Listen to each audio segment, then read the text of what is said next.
The DNC hasn't even officially started yet, and protesters have already taken over the streets of Chicago. A reported 200 groups are descending on the city to protest the DNC, which runs tonight, Monday night, all the way through Thursday night. Now, here's where things get interesting. The main event organizers, who are coordinating all of these separate groups, only have two official protests scheduled. Tonight, when Joe Biden essentially gives his farewell speech, passing the torch, passing the baton, if you will, to Kamala Harris, and then Thursday night, when Kamala Harris officially accepts the Democrat nomination. So the fact that there are protests this morning, that there were protests last night and yesterday afternoon, again, all of this happening before the DNC officially starts, again, happening before the two officially scheduled protests, well, that does not bode well for the rest of the week, which the DNC wants to be a joyful, hopeful week, showing Democrat unity. So this all happened yesterday during a pregame, a pre-party event for the DNC, when protesters, while a single protester stormed the stage, stole the microphone, but there were also some other hecklers in the crowd. Take a look. Y'all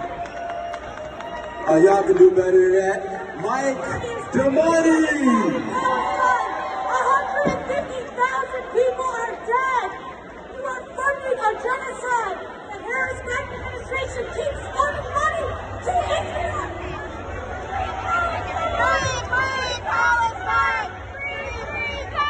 So even though it was just one person who stormed the stage, there were actually multiple protesters there, as you could hear at the very end of that clip. And one of the things I noticed was that she was wearing a face mask. Now, to me, she looks young, looks healthy enough to run on stage and scream into a microphone. So is she really that scared of getting COVID? Really that scared of getting a cold? Or is she using the face mask to hide her identity, to avoid getting doxxed, to avoid getting in trouble, to potentially avoid getting fired from work for storming the DNC? I don't know, but I wonder if these protesters, like her, would be as brave and courageous as they are without their face masks. Now, immediately after these protesters stormed this pre-game event, there was a bigger protest happening outside. Here's what it looked like at the starting line.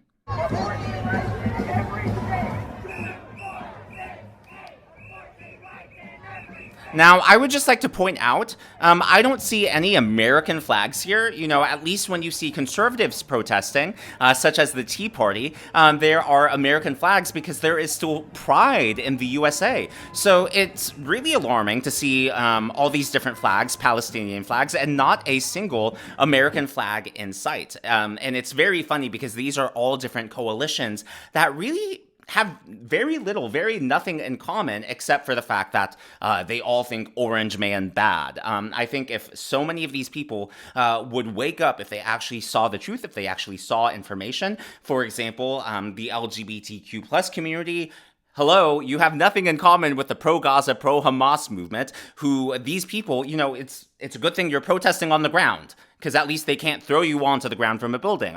I'm just saying. Now, the protesters, after they started their route, they actually started clashing with police, calling them pigs, starting chanting at them, and starting to intimidate them.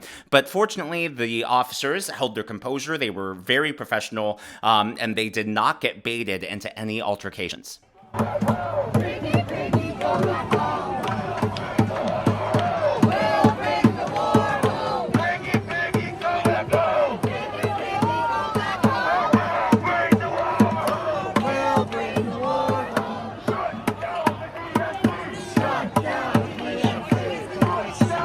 Now, kudos to the police for keeping their cool, but it's actually going to get harder for them as the week goes on because the Chicago police are actually understaffed. According to the Chicago Contrarian, a few more CPD, Chicago Police Department, hit medical today. The number now on the list exceeds 1,000 officers. So these are 1,000 officers who have requested this week off for medical reasons. And new to this list is Commander Yakimba Phillips, who is the boss of Chicago's 2nd District. And apparently, Commander Phillips is claiming PTSD for the reason he is taking this week off. I can only assume that it's PTSD from the 2020 mostly peaceful protests, the Black Lives Matter riots, really is what they were. And I also wonder if you guys noticed what the protesters were chanting. Go home or we'll bring the war home? I mean, how is that not a terroristic threat? Parents under the Joe Biden, Kamala Harris administration were branded potential domestic terrorists for simply attending school board meetings, for simply questioning what materials, what books are in their children's classrooms. Don't forget, I think it was the Department of Justice and the CIA released potential signs of domestic terrorism, and that included people buying religious books, such as the Bible, people flying the American flag, people talking about things like the Constitution. Apparently, that made you a target for being a potential extremist. I mean, these people are literally chanting that they're going to bring the war home. That right there is an actual threat. Where's the FBI? Where's the CIA? Are those people going to be arrested? Are those people going to be investigated? For some reason, I doubt it. And they didn't just chant it there. They actually chanted it along their entire route. Here is footage from another area.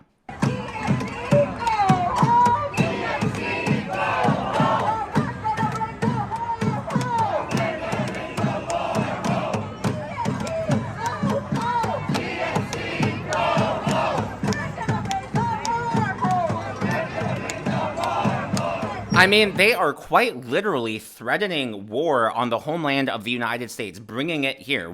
There is no other way to understand that other than a terroristic threat. Again, if Trump supporters were the ones chanting this, if Republicans were the ones chanting this, don't you think that the media and the Democrats would be screaming insurrection or threats to democracy? I mean, of course they would be.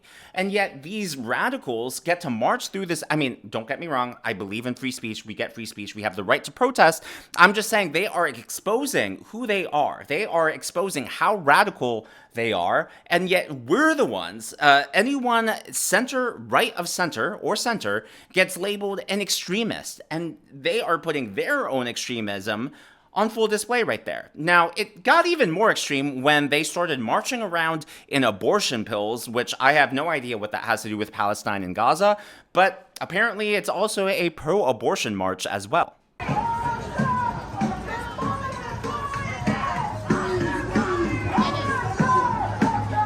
Now, those are abortion pills.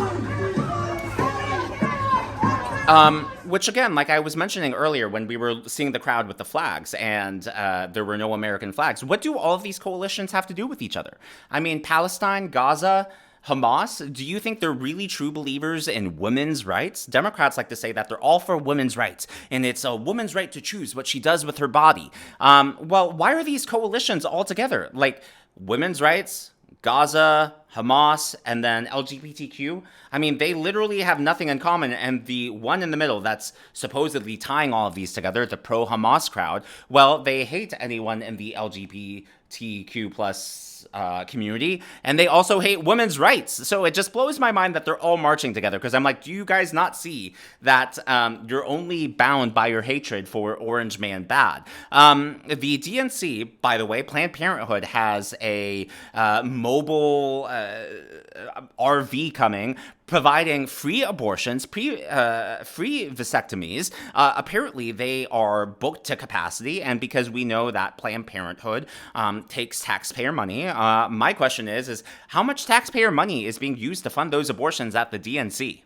Just asking. And I think that's really gross. I think it's really sick that the DNC essentially has become pro-baby killing, because that's what abortion is. They have totally overlooked the actual arguments against abortion, and they have tried to essentially dumb down the American populace, turning it into a conversation about women's rights and my body, my choice, and not really discussing what abortion is, the fact that it is not just a woman's body, but now a whole other human being. In other words, someone else's body. I mean, they really have dumbed it all down. But unfortunately, all these groups are protesting together, and they just can't see past their own nose, apparently. Yeah, my name is Anthony.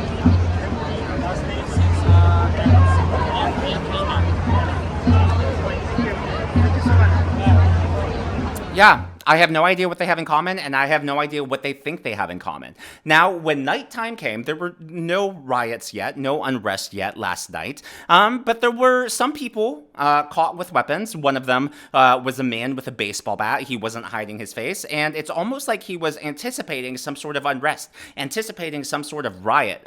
Why else would you bring a baseball bat to a mostly peaceful protest?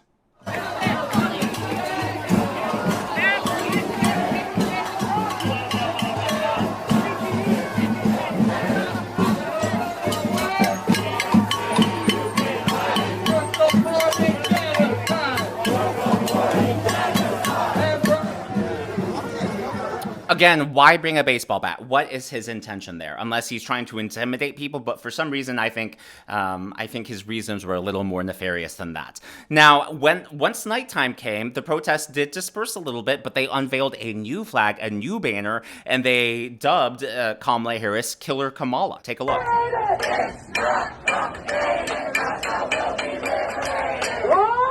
So, yeah, the nicknames are not going well. They called Joe Biden Genocide Joe. Now it's Killer Kamala. They apparently are showing no signs of slowing down. Also, the DNC is now broadcasting a Project 2025 HQ logo on Trump Tower. They did this last night, even though Donald Trump has repeatedly gone on record and said that he has nothing to do with Project 2025. Take a look.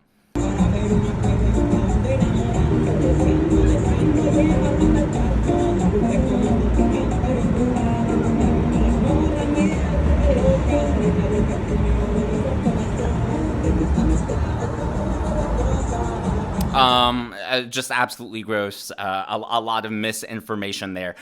So there are over 100,000 protesters expected to descend on Chicago this week. Now, for comparison, I did some research. In 1968, the estimates were only 10 to 15,000 protesters. So this could potentially be 10 times larger than 1968. Now, some of the estimates are closer to 30,000, and so even if it is only 30,000 people, it would still be potentially 2 times larger than 1968, 2 to 3 times larger. Either way, we know for a fact that the protests this year are going to be much larger than they were a few decades ago. Now, here is a perimeter of the route. So the black line you see on the screen, the black line with the arrow, that is the official designated route for the protests. That is what the city has approved with their permits. So they're going to be marching in this circle, in that black line. Now, the red dotted line is where they have put up fencing for the DNC. And I just want to say, I thought walls didn't work. I thought walls were racist. I thought walls were xenophobic. But apparently the DNC put walls up around the entire, not just the block where the convention center is, but multiple blocks. And that little gray area you see in the middle, that is the United Center. That is where the actual DNC is going to be. So you can see the gated perimeter extends well beyond the actual convention center. So it'll be interesting to see if any of the protesters, any of the groups, again, there are over 200 groups coming, if any of them try to break through the barricades, especially since they're so far away, and their goal this whole time was to be within eyesight, within hearing distance of the convention center. So personally, I think a lot of them are going to try to get through those gates because they're going to be, they want to be right across the street from the convention center. Now, graffiti is already taken over the city.